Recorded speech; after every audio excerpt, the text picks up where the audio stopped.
Unless you've ridden the Amtrak Cardinal, you may not even know that Cincinnati has a passenger train that will take you to Chicago 3 days a week or to New York City 3 other days. It's scheduled to come through in the middle of the night, though, unless it's running several hours late like it is here.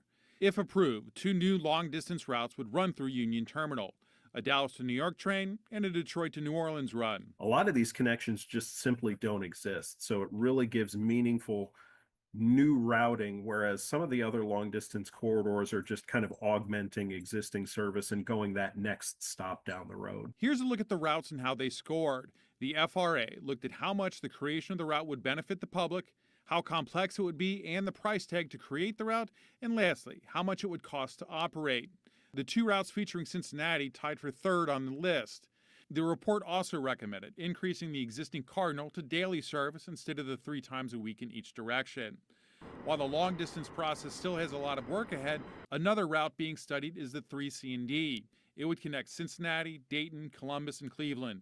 Esterly says they expect an update on that project by the end of May. And we'll hopefully transition right into step two, which is where a lot of the decisions are made about where stops are going to be, frequency of trains, and what service will actually look like in a very functional way. If everything falls into place, the 3C&D route could be operational by the end of the decade. Esterly says that would bode well for the creation of the two long-distance routes, since Amtrak would be able to take advantage of the upgraded tracks for the 3C&D.